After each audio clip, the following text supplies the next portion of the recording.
بسم اللہ الرحمن الرحیم۔ السلام علیکم ناظرین، میں طارق اسماعیل ساگر آپ کی خدمت میں افغانستان کے حوالے سے تازہ ترین جو ڈیولپمنٹس ہیں وہ لے کے حاضر ہوا ہوں۔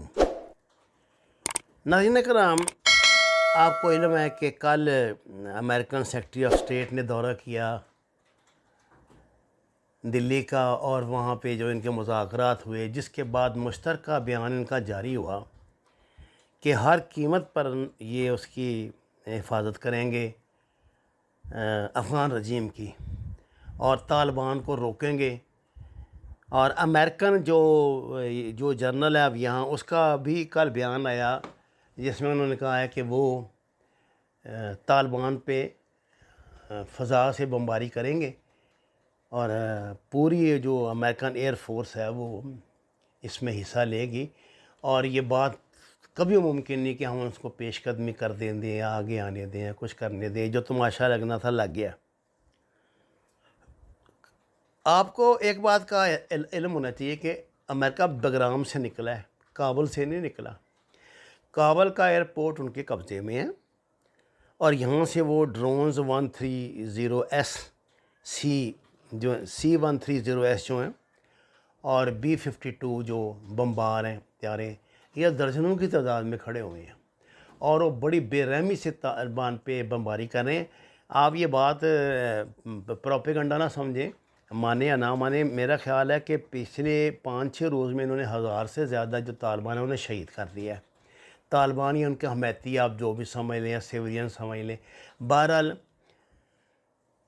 اس بمباری نے طالبان کو قندھار سے ریٹریٹ پہ مجبور کیا ہے۔ دیکھیے، اسپین بلدک پہ وہ قبضہ برداشت کر لیں گے، اور جو مضافاتی علاقے ہیں ان پہ کر لیں گے، لیکن جو مین شہر ہیں ان پہ نہیں وہ قبضہ کرنے دیں گے طالبان کو۔ ان کی پوری مشینری حرکت میں آئے گی، چاہے امریکہ کے فوج کو واپس آنا پڑے نا، وہ بھی واپس آئے گی۔ یہ کہنے کی باتیں اور ہوتی ہیں، ظاہر ہے کرنے کی باتیں اور ہوتی ہیں۔ ناظرین کرام، امریکہ نے اپنی پالیسی میں پہلے سے زیادہ سختی کر دی ہے۔ بنیادی ٹارگیٹ کیا ہے امریکہ کا؟ امریکہ کا بنیادی ٹارگیٹ یہ ہے کہ سی پیک مکمل نہیں ہونا چاہیے، رک جائے، جہاں پر بھی ہے نا رک جائے کچھ، اور اس کے لیے وہ ہر حربہ استعمال کرے گا۔ دیکھیے، اس نے کوارڈ 1 بنایا، اینٹی چائنا اتحاد ہے، کوارڈ 2 اینٹی چائنا اتحاد ہے، یہ بچہ جانتا ہے، لیکن کوارڈ 2 میں پاکستان بھی شامل ہے۔ اب یہ تاجکستان میں بیٹھ کے، سینٹرل ایشیا میں بیٹھ کے اپنی گیم کریں گے، اور ان کو سینٹرل ایشیا کے سارے اڈے روس بھی آفر کر رہے ہیں۔ آپ ذرا انٹرنیشنل پولیٹکس کو سمجھیں۔ آج کی جو دنیا، یہ مفادات کی دنیا ہے، اس میں اصول، اس میں اتحادی، اس میں یہ کوئی میں نہیں، یہ بکواس صرف ہمارے لیے ہے۔ ان باتوں کو ہم سوچتے ہیں کہ ہمارے صدیوں پرانے تعلقات ہیں، تو یہ ہے تو وہ، تو علامہ اقبال نے جن افغانوں کے متعلق باتیں یہ کہی ہیں، یہ وہ افغان نہیں ہیں۔ یہ تو پتہ نہیں کوئی عجیب و غریب طرح کے افغان ہے۔ 47 سے آج تک 2 مہینے نہیں کبھی خالی جانے دیے انہوں نے پاکستان کے ساتھ پنگے بازی کرنے میں۔ یہ تو جب یہ مجاہدین کا سلسلہ شروع ہوا ہے، یہاں پہ وہ کمیونسٹ رجیم ختم ہوئی ہے، تو ہماری جان کو چھٹی ہے، لیکن ابھی تک نہیں معافی دیتے۔ ہاں، کوئی نہ کوئی ہم سے ناراض ہوا ہی رہتا، آپ نے دیکھا ہے۔ تو اس لیے یہ کہہ دینا، میرا خیال سے، میں تو بڑا احترام کرتا ہوں جنرل صاحب حمید گل کا، رحمۃ اللہ علیہ کہتا ہوں ان کو، لیکن میرے خیال سے جو ان کی یہ ڈیپ ڈیفنس پالیسی تھی، یہ صحیح نہیں تھی۔ یہ ہمارا ڈیپ ڈیفنس نہیں ہے، کیونکہ کبھی ہمارے ساتھ رہے ہی نہیں۔ انہوں نے پاکستان کو قبول ہی نہیں کیا آج تک، کبھی پاکستان کو ریکگنائز ہی نہیں کیا۔ ہر دفعہ یہ 65 کی جنگ میں ہم نے تو یہ سنا تھا جی یہاں پہ وہ پٹھان آ گئے تھے بندوقیں لے کے لڑنے کے لیے، لڑنے کا لوٹ مار کرنے کے لیے آئے تھے، جو انہوں نے 47 میں وہاں کشمیر میں کی تھی، مقبوضہ کشمیر میں کی تھی، اس طرح کی کرنے کے لیے آئے تھے۔ وہ فوج نے نہیں جانے دیا ان کو، آگے یہاں سے شالمار سے واپس چلے گئے تھے بیچارے۔ تو میں گزارش آپ سے یہ کر رہا تھا کہ بہت جلدی کوئی رائے قائم نہ کیا کریں۔ یہ تاریخ کا عمل ہے کہ تدریجی عمل ہے، یہ وقت کے ساتھ ساتھ، وقت کے تقاضوں کے ساتھ ساتھ یہ بدلتا رہتا ہے۔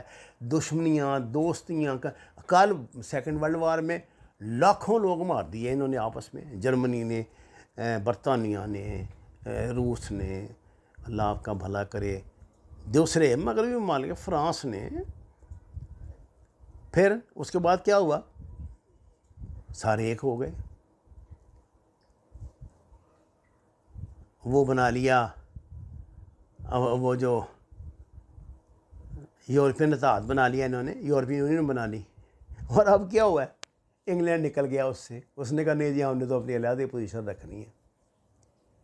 تو یہ کوئی دائمی پالیسی نہیں ہوتی کوئی کچھ بھی یا کچھ کہ فلاں بات یہ فلاں وقت میں جو کہ ہم نے کہہ دی تو مرتے دم تک ہم نے اسے چمٹے رہنا، نہیں۔ آپ اس کو یو ٹرن کہتے ہیں، میں یہ وہ یو ٹرن نہیں جو پاکستانی سیاست میں آتے ہیں، یہ انٹرنیشنل جو دنیا ہوتی ہے نا، یہ سفارتی یہ جو محاذ ہوتے ہیں، ان پہ بہت بڑے مضبوط دماغ والے لوگ ہی لڑ سکتے ہیں ان پہ۔ اب صاحب بات یہ ہے کہ کل بھی ادھر پاکستان کی چترال بارڈر پہ سرنڈر کیا ہے انہوں نے، فوجیوں نے پناہ لیا کہ پاکستان نے ان کو پناہ دی، کھانا وانا کھلا کے آگے کر دیا کچھ،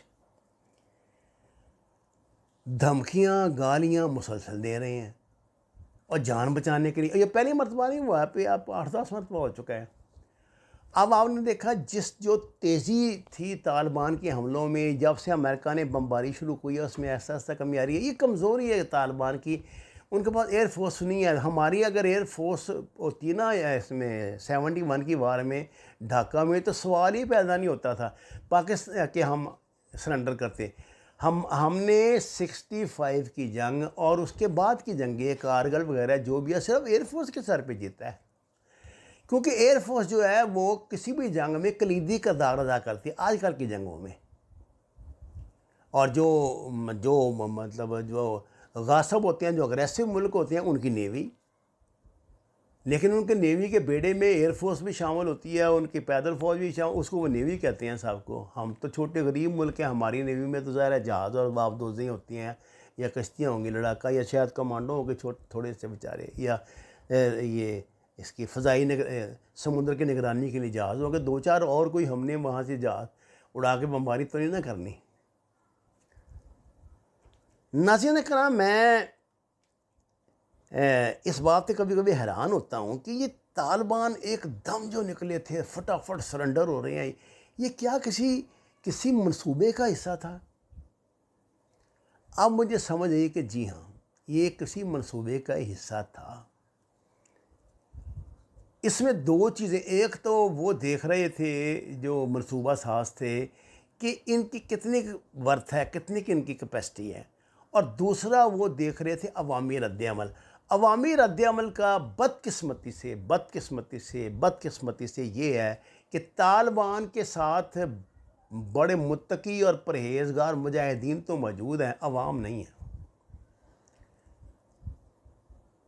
3-4 مرتبہ انہوں نے ادھر لندن میں پاکستان کا سیاپا کیا ہے طالبان کے حوالے سے۔ دنیا کے دیگر ممالک میں یہ طالبان کے خلاف آپ کو پتہ ہے مظاہرے کر رہے ہیں، افغانی باشندے جو ہیں کچھ، گو کہ سارا کوئی رینج ہے جس طرح ایم پاکستان کے خلاف کرتی رہی تھی، اور جب تک وہ مرکزی میں حیثیت نہیں اختیار کریں گے اس وقت تو وہ مرکز میں ابھی وہ آ نہیں سکتے، مجھے نہیں لگتا، معاف کیجیے۔ پہلے یہ بات کہی تھی جناب باجوہ نے بھی کہی ہے، DGISPR نے بھی کہی ہے کہ ہم طالبان کی حکومت بنتے نہیں دیکھ رہے۔ میں تو پہلے نہیں مانتا تھا، لیکن اب میں مان گیا ہوں کہ نہیں دیکھ رہے، کیونکہ یہ بڑا سازشی قسم کا چکر ہے۔ اب انہوں نے کل وہاں بیٹھ کے سیکرٹری ڈیفنس نے سٹیٹمنٹ جو دی ہے ادھر سے امریکہ سے، اس نے کہا کہ ہم ہر صورت پہ ان کو بچائیں گے، اور طالبان کو پسپا ہونا پڑے گا، طالبان کو پرانی پوزیشن میں جانا پڑے گا، اور جب تک یعنی جو بائیڈن نے آتے ہی آپ ہوتا ہے نا کہ پروگرام دیا تھا کہ یہ کر لو اپنے قانون میں، یہ ترمیم کر لو، یہ کر لو، وہ کر لو، جب تک یہ اس پہ عمل نہیں کریں گے اس وقت تک امریکہ نہیں ان کی جان چھوڑے گا۔ اور اس پہ عمل کا مطلب یہ ہے کہ وہی پرانا سلسلہ۔ دیکھیے ایک بنیادی بات آپ سمجھ لیں، طالبان نے اسلام کے نفاذ کا نعرہ لگایا، یہ تو اب میرا آپ محاسبہ نہ کر لیں، یہ تو خلفائے راشدین کے بعد مجھے تو نہیں لگتا کہ پاکستان دنیا کے کسی کونے میں کبھی اسلامی نظام رہا ہو۔ آمریت ہی ہوتی تھی ساری، یہ بنو امیہ سے لے کے بنو عباس سے بنو فاطمہ سے اور یہ عثمانیوں تک سب آمریت ہے ساری، آپ اس کو جو مرضی کہتے رہیں۔ ناظرین کرام، امریکہ نے اب دنیا کے دباؤ میں آ کر، جو ان کے دوست دنیا میں جو دوست ممالک ہیں، یہ پوری تیاری کر لی ہے اور یہ پکا پروگرام بن گیا ہے کہ انہوں نے اشرف غنی کو برقرار رکھنا، اس کی حکومت کو برقرار رکھنا۔ دیکھیے امریکہ کیا چاہتا ہے، انڈیا کے چاہتا ہے، بلکنائزیشن چاہتے ہیں وہ، ان کو پتہ اگر یہ ایک حکومت بن گئی نا یہاں افغانستان میں، تو ان کا دکان بچہ کولو کر دے گی۔